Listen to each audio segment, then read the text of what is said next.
मीर तक ही मीर की बात होने वाली है तो सबको आदाब कहना बनता है। वैसे गुड आफ्टरनून भी बन जाता है क्योंकि तर्जुमे की भी बात होने वाली है इसलिए। लेकिन माहौल शायरी का है तो थोड़ा सा एक रंजीत और मैं सोच रही थी कि पहले एक गज़ल छेड़ दी जाए।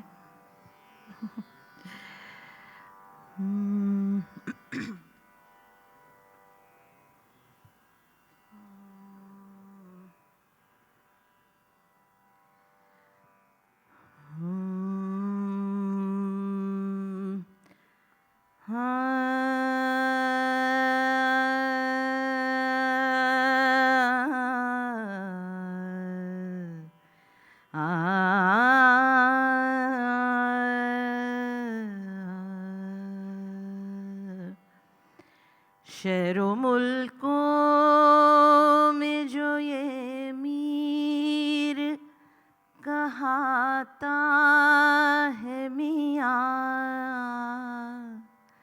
शहरों मुल्कों में जो ये मीर कहाता है मियाँ, दीदनी है पे बहुत कम नजर आता है मियाँ,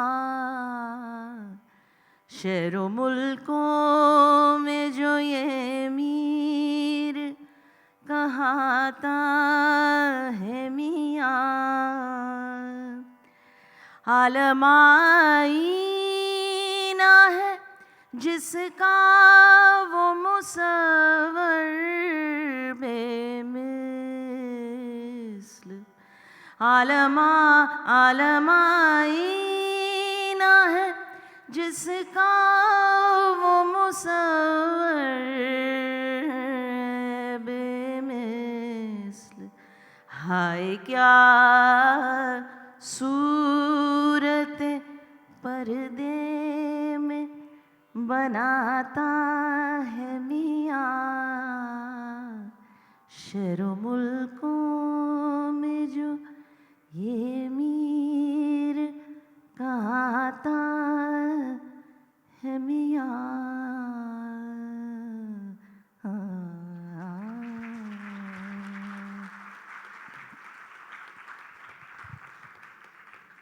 But this afternoon is about this incredible man who is also called the Khuda-e-Sukhan. Khuda-e-Sukhan yani the word of, the God of words. And Ranjit, it's incredible that you have chosen to do a translation of Mir Taqi Mir's poems. Tell us how you decided to do it in the first place.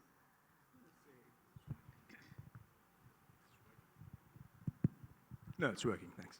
No, I was going to say on the sound principle that fools rush in where angels fear to tread, but that's one way of looking at it. More constructively, in the first place, I find myself really not wanting to say anything much because the music has transported us into... Well, perhaps it's also the poetry, so...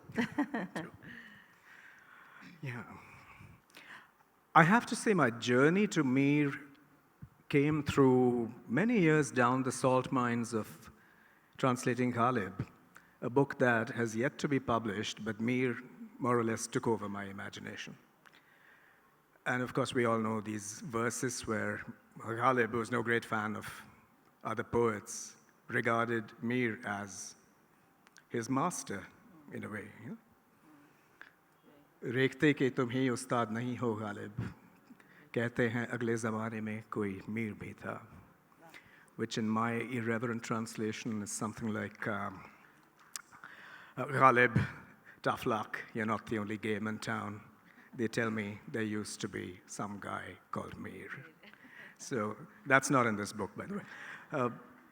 So I was very, very struck by the fact that someone at the closer end of the 19th century, like Ghalib, working out of a very passionate sense of his language, could look back to someone who had lived in the generation before. Ghalib would have been about 10 or 11 years old when Mir died.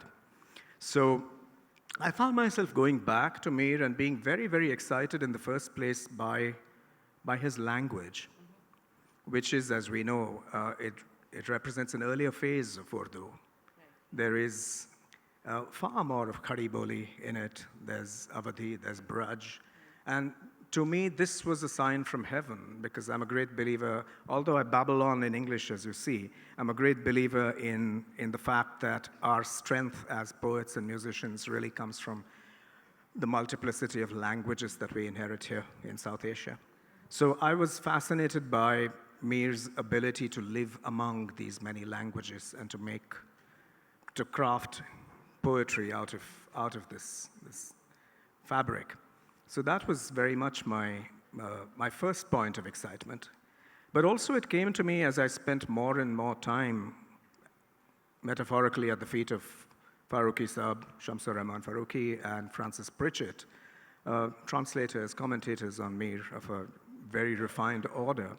It came to me that this image of Mir as the Khuda-e Sukhan tended to eclipse the great complexity of the man, because the image you get, particularly from accounts that we've inherited from Azad, from Hali, is that of a poet of thwarted love, of melancholia, of someone who was isolated. And so many of the poems actually resonate with the opposite conditions. This is someone who is playful, self-ironic, humorous, verging on the obscene at times, and to my mind, incredibly political. So maybe we can say something more about that as we go along. Yeah, I mean, I think that's partly why when we think of Mir Taqi Mir, we only think of the ghazal, because there's this understanding that, he was someone who exemplified the idea of love, loss, and longing, which is really at the core of ghazal as a form of poetic expression. But just going back to what you said, this was also a time when Urdu itself had evolved through various journeys. That's right. You actually go way back into Farsi. From there, you have Hindvi, Rekhta, then you also have the influence of Dakkani, and all of them, this sort of amalgamates or sort of melts into what becomes Urdu. And you mentioned how he brought a lot of Khadi Boli into his writing. Maybe you can tell us a little bit about what was the atmosphere of the language at the time that Mir was. Sure. Okay. To actually put a proper time frame on it, he was born in 1723 and died in 1810. So he lived right across the 18th century and a little into the 19th. And for a long time, this century has been neglected because it didn't quite fit into any of the available lenses. Nationalist history can't use it very much, nor does it fit easily into an imperial history, because it's a time of incredible vibrancy in India. There's immense turbulence, unceasing invasions, mutinies, uprisings, all kinds of things are going on. But at the same time, there's also a great migration of saints, poets, merchants, people coming in from West Asia, people coming in from Europe, and evolving a variety of very unpredictable confluences in India. So it's only now, I think, the last 20 years that people across disciplines, history, cultural anthropology, literary studies, have really focused on the glories of this period. So when I think about someone like Mir, I'm fascinated by how he worked at the cusp of Persian as a formal language, not only of the court, but also of other forms of expression. Because we tend to think it was only an elite language, but it actually percolated through at various levels.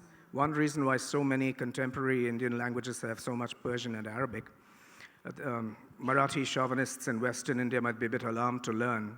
I mean, they just have to open their mouth and they know it. There's 70 to 80% of Marathi nouns are Persian and Arabic, including the word Peshwa, for instance. And that's Persian. So there was this Persian on the one hand, which I go to some pains to argue should be seen as an Indian language. Because we also tend to look at these things through the lens of the contemporary modern nation state.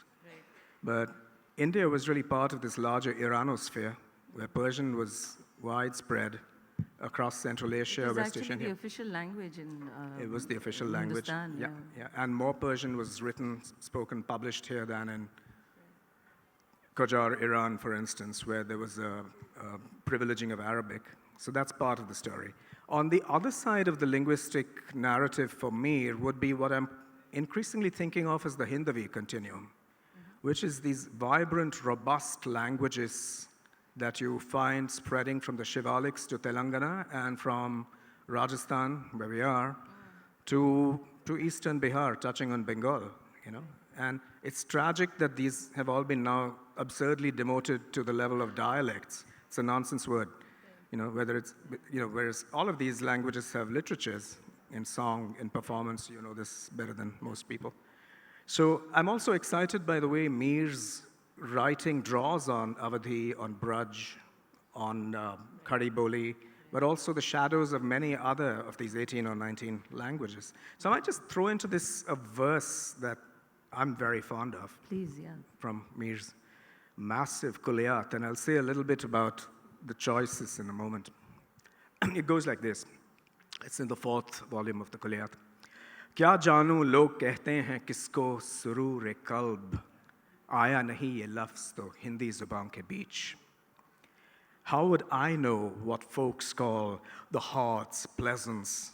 That posh word hasn't made its way into Hindi yet. Yeah? Kya baat hai. Also, you know, what you just said about how language gets, you know, the interpretation of the place a language has historically, how that changes. Sometimes it's a very sort of a, you know, it's not necessarily the objective or the actual view of how it was spoken at a particular time. You know, like you, for example, you have this in when, you know, the place that we were talking about, essentially Mir, Shahjahanabad, and you know how it becomes like the it was actually called Zaban-e-Urdu-e Mohalla-e Shahjahanabad. Zaban-e-Urdu-e Mohalla-e Shahjahanabad. Right. Therefore, the spoken language is Urdu in Shahjahanabad, essentially. I mean, I'm trying to do this in front of someone who translates. That's like completely silly. But no, but I also want to, you know, if you can give us some examples of how he has brought in these other influences, which are very casually written off as dialects, as you just mentioned. So if there is some Khadi Boli or if there's some Braj that you can share with us, it'd be lovely. What I could do is maybe also just to say that the word Urdu has no currency at all till 1780. That's right. Which is why he just refers to his language as Hindi. The emperor who ruled for the longest time during Mir's lifetime, Shah Alam II, would have called it Rekhta. So there was no Correct, clear Rekhta. agreement on what this language was to be called. Yeah. Those developments are really after 1858. That's right. When a Sanskritized, Khadi Boli-based Hindi goes one way and a more Persianized, self-consciously Persianized Urdu goes another way. But you know, it's also interesting to see how there was clearly an effort to make language accessible. You know, how Absolutely. whether, I mean, starting from Khusro trying to do a Hindavi onwards, you can see that, you know, language was very important and people were making an effort to make it accessible. You know, by making these transitions. That's also because I think that the audiences for these verses would have been quite diverse in terms of circulations. We tend to think that these poems were recited at mushairas and in mehfils, which indeed they were, but they also circulated out, they rippled out beyond into everyday language, and these poets, as citizens, were also part of what I've called in the book an affective community, which really involved particularly the people of Shahjahanabad in a series of relationships linked to an annual Urs, for instance, or the Basant at Nizamuddin, festivities, pujas, a whole range of things that transcended lines of class and religion. Also, I think the Mushaira was a very important social space in the sense that publishing a divan was not like the ultimate thing that even Ghalib was very upset when his works were published and he was pointing out all the mistakes in them and so on and so forth. But I think the Mushaira became this space where you could put your shairi out, something that was very close to you, and people could then pick up what they liked and walk away feeling elated or happy or sad or whatever. Which is what explains the form of this particular book, The Homelands and Ocean. I quite deliberately didn't want to translate entire ghazals. That's a strategy for this book. This may change. But what I wanted to do was to bring into English textuality a textual form from the Urdu tradition, which is the bayaz. Right. So what would happen, as you know, of course, and many people here will. You should tell us what the bayaz is all about. The bayaz is a notebook. Connoisseurs, poets, readers, listeners, really, who attended a mushaira would have a notebook into which they put down their most favorite ashar, the plural of sher being not shairs, but ashar. And typically it was the ashar and the sher, I hate that slightly lightweight term couplet, but it's useful. That is actually regarded as a complete poem in the Urdu tradition. But for people, it was the ashar that were the pivot of sensibility. The ghazal followed later. And we're looking at a culture from before print. This is an oral and a scribal culture. It's only when you get to print that you have more completist forms. Then you have the intikhab, which is selection, the kulliyat, which is the complete works. And Mir died literally a year before his works appeared in print. 1811 is when Fort William publishes his 6-volume kulliyat, and he died in 1810. Whilst Ghalib, on the other hand, lived to supervise 4 printed editions of his collected works, revising, knocking verses out, putting them in. So in Mir, we're looking at someone to whom the spoken word, the utterance, the listener was key. But to loop back to what you asked about. Yes, please read us something. Yeah. I also sort of, Let me maybe read the opening poem in this collection, which speaks to our present moment in a rather dramatic way, but also illustrates some of these linguistic questions. Shair ho, mat chup ke raho, ab chup mein jaane jati hain. Shair ho, mat chup ke raho, ab chup mein jaane jati hain. Baat karo, abyat padho, kuch baitein humko batate raho. Kya baat hai? You're a poet.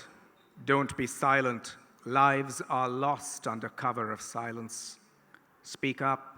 Read us a couple of lines. Read us verses. Keep talking to us. But if you look at the second line, there are 2 plurals in it, right? Bait is the verse to which you circle back. Bait in Urdu, as in Arabic, is also home. But he says abyat first, and then baitain.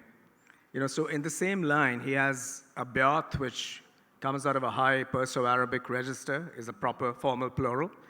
But then he's got baitain, which comes straight out of the Gangetic demotic. Right. Yeah, so, right. So to him, these were not different registers to be kept apart. He actually drew on the synergy of these. Right. So that, to me, it's these little things in the poems that really leap forth. And also push you to the limits of translatability. Of course, which was actually what I was going to ask you next. But before that, you did mention that Mir was also he was a versatile poet. One tends to think of him as someone who's only deeply philosophical or, even sad, maybe, and therefore wrote the kind of ghazals that he did. But it'll be lovely if you can give us a little, a taste of different kinds of themes that he might have. And maybe if there's some wit in there, that'll be lovely. There is wit, but I seem to have got all the pessimistic ones flagged. But anyway. Also, a brief word on his name. For some reason, this stays with me strongly. There seem to be 2 schools of thought. Okay. Unfortunately, only one of them is accurate.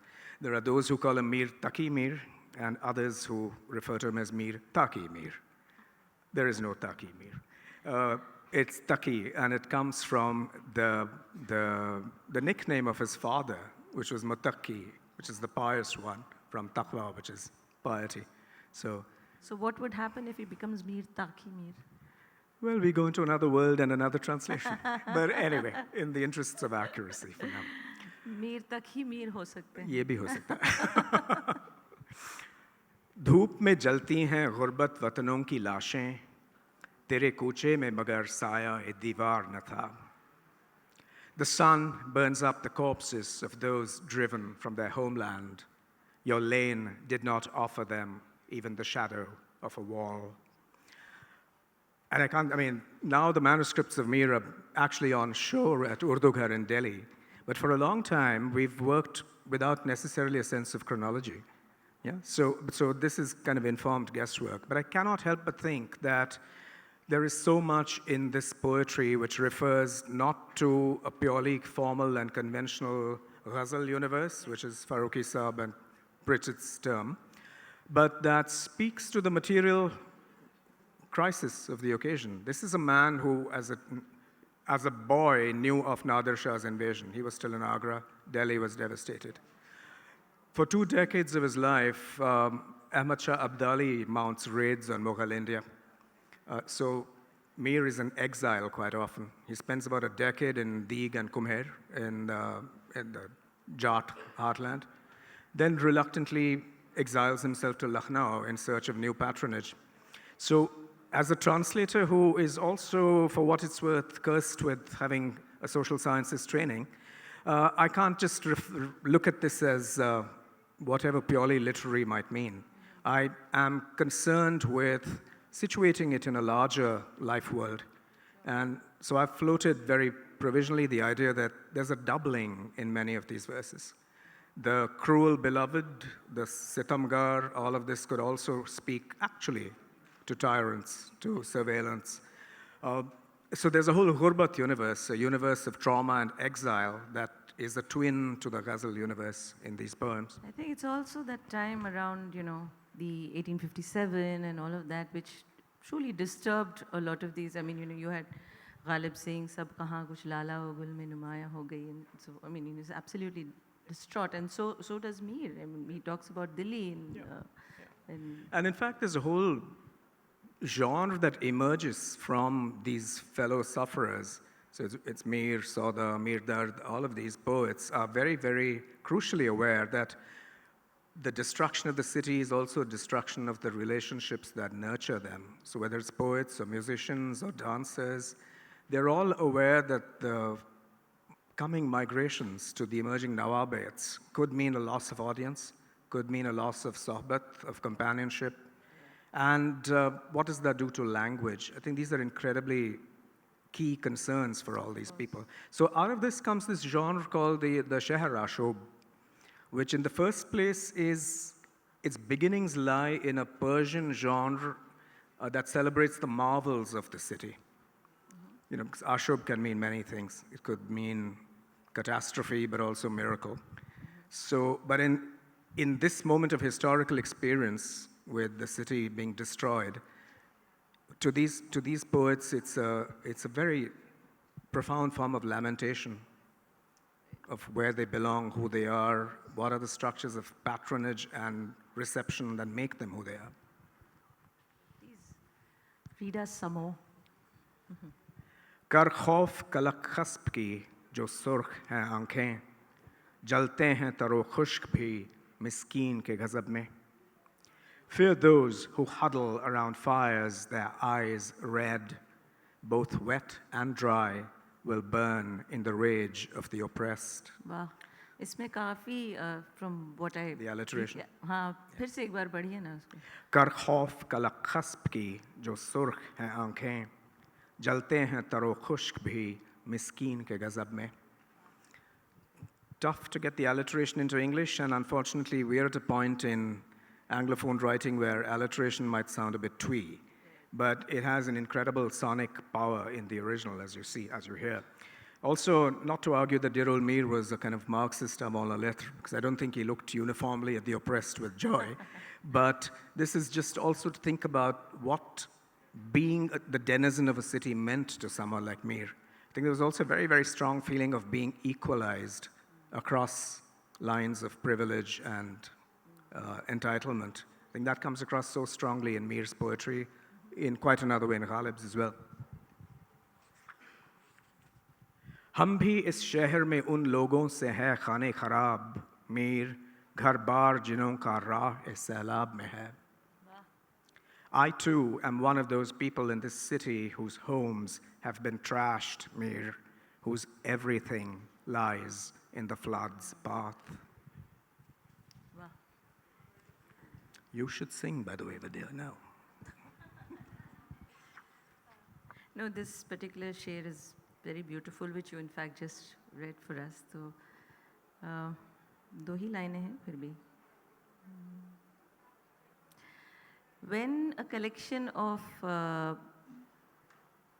shares or ashar becomes a ghazal, it feels like, you're putting out a bouquet of flowers.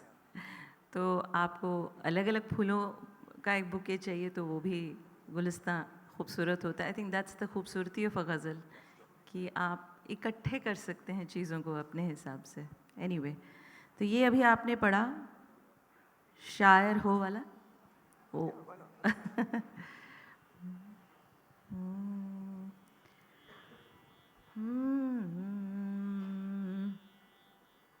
शायर हो मत चुप के रहो, शायरो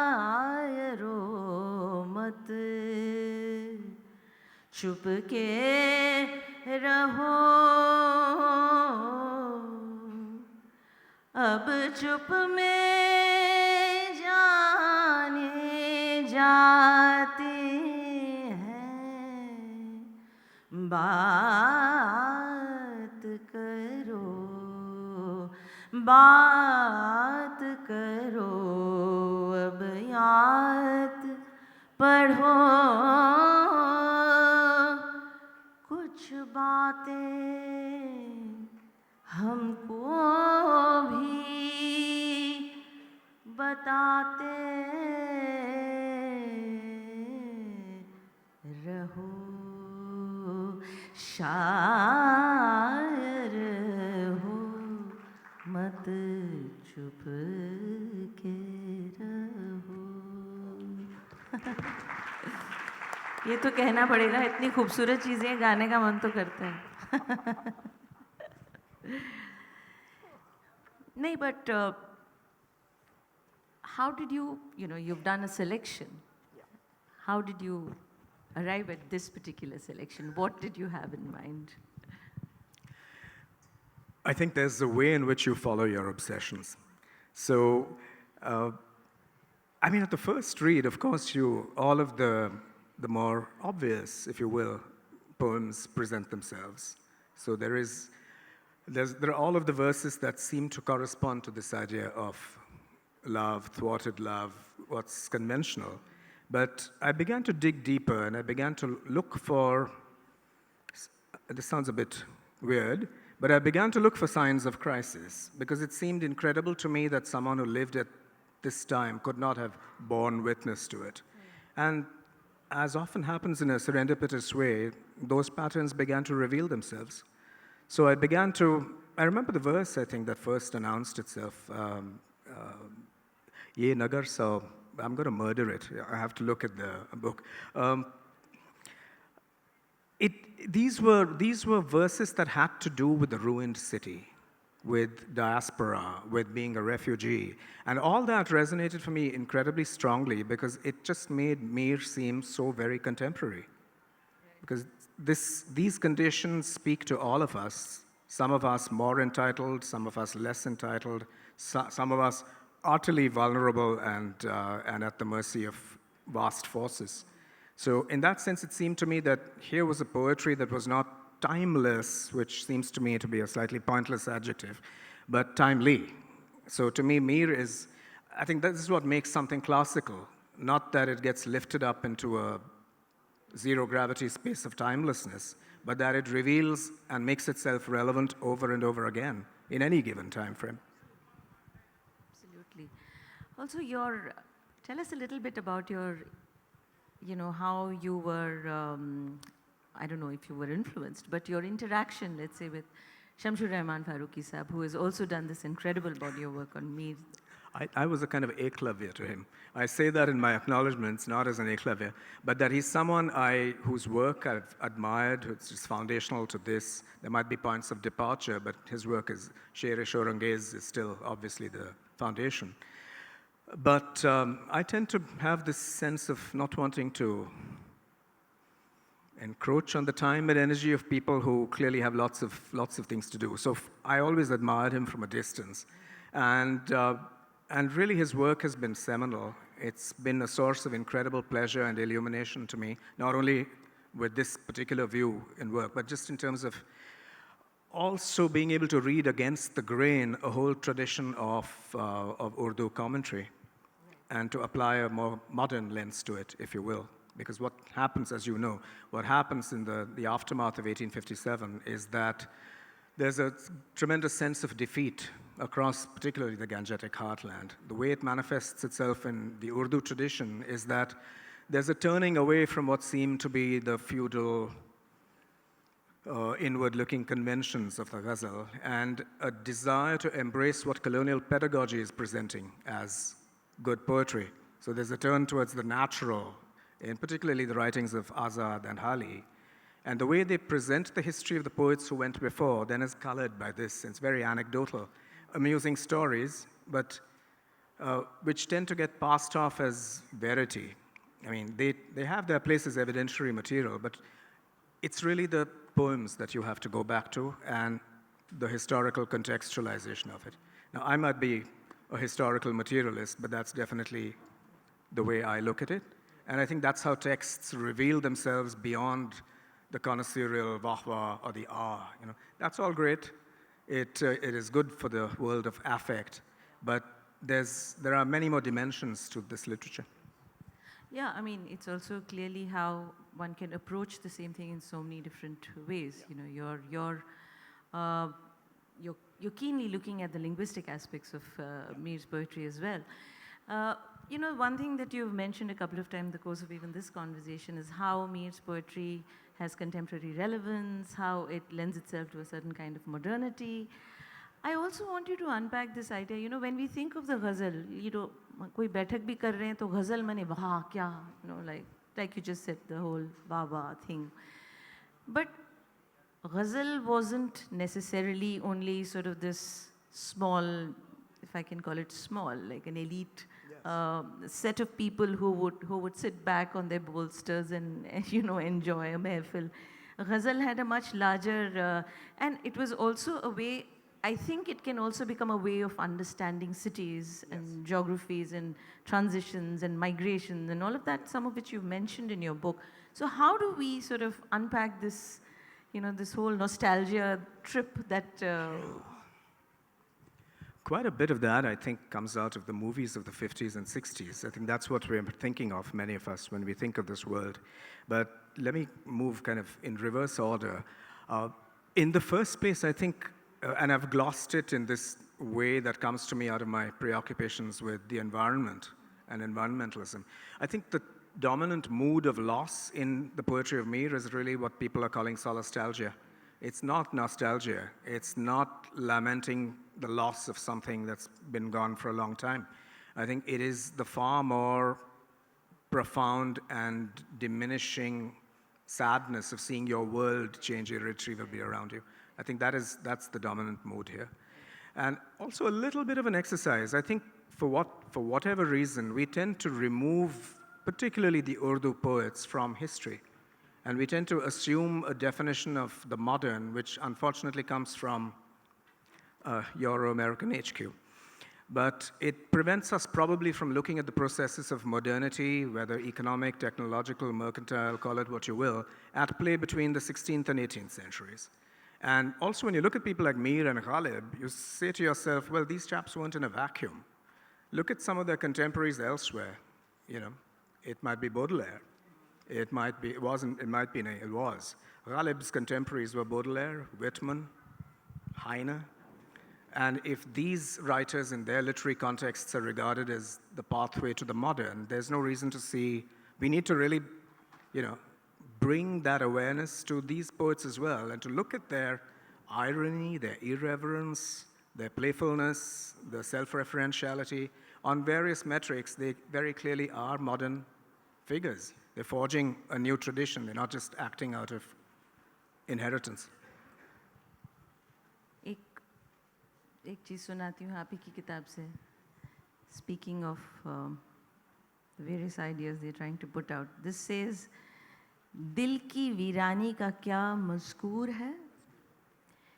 ये नगर 100 मर्तबा लुटा गया. दिल की वीरानी का क्या मज़कूर है? दिल की वीरानी का क्या मज़कूर है? ये नगर 100 मर्तबा लुटा गया. दिल की वीरानी है.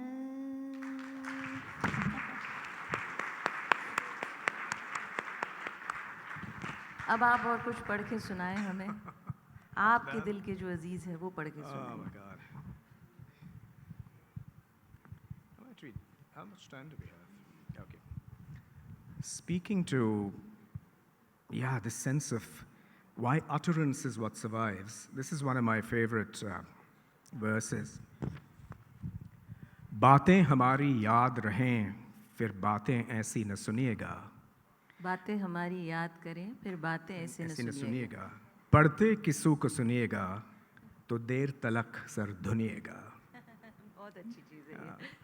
Again, it's just, this is kind of a motto for me in a strange way. Speaks to what it means to bear witness. I also love the way he's used kissu. Yeah, kisu, tok, kitain, all of these Very things which have Dakkini, fallen out of yeah. Hindi even are very present in his work. Remember my words. You won't hear such words after I'm gone. You will hear someone else read them and keep beating your head. Which also, as I said, since I bring these lenses of my training to it, I'm thinking to myself, to this man, it is the utterance of the poet that's the primary visceral experience of listening. If you hear someone else read it, and he says partik, so he's thinking about literally what used to be called a reduction to writing. Yeah? So it appears that for someone like me, to reduce something to writing is to diminish some of it. And beyond that, one wonders what he would have thought of a printed version. So there's also a great play of the medium here, the oral, the scribal, and the print of the future. So when I read this verse, it's not only this beautiful sense of subjectivity of the poet, but also his thoughts about what is the afterlife of writing, what is posterity. And there's one more I might read, now switching to that part of Mir which had to do with embracing a plurality and a diversity of what a society like ours can mean, which is why he's constantly relevant. उसके फरोगे हुस्न से झमके है सब में नूर, शमे हरम हो या हो दिया सोमनाथ का. उसके फरोगे हुस्न से झमके है सब में नूर, शमे हरम हो या हो दिया सोमनाथ का. Its splendid beauty sets all things shimmering with light, whether it's the lantern of the Kaaba or the lamp of Somnath.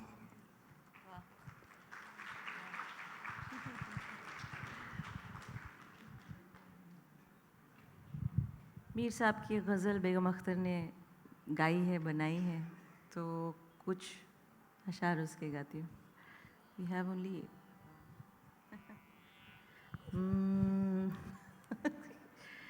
समय कम है इसलिए सारे शेर नहीं पढ़ूंगी, लेकिन फिर भी.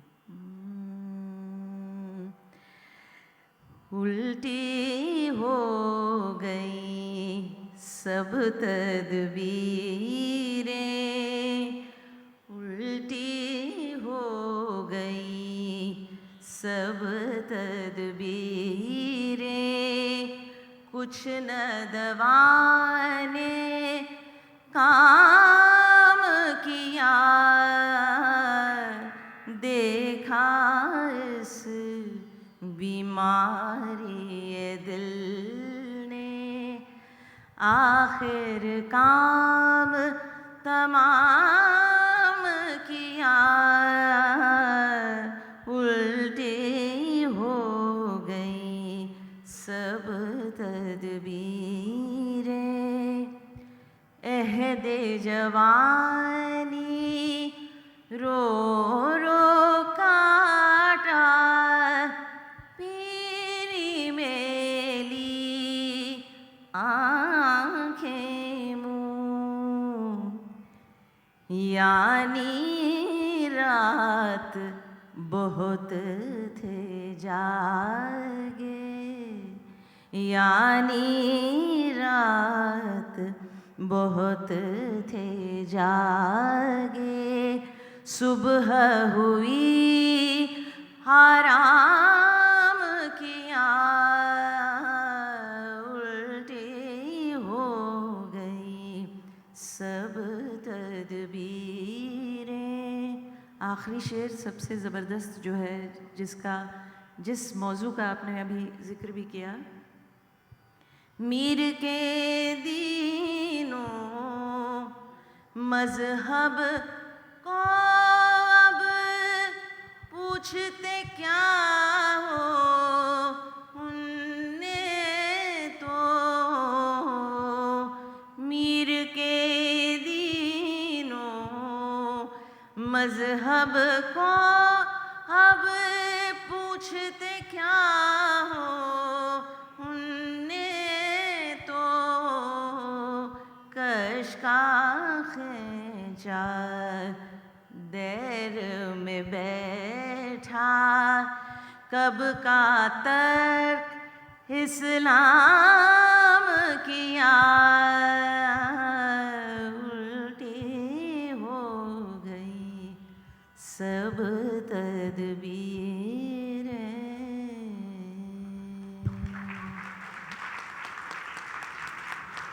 Well, ladies and gentlemen, we have Ranjit's books available. Please get a hold of this gorgeous Mir book. And thank you all very much for being here. Thank you all for your attention. Thank you, Madam.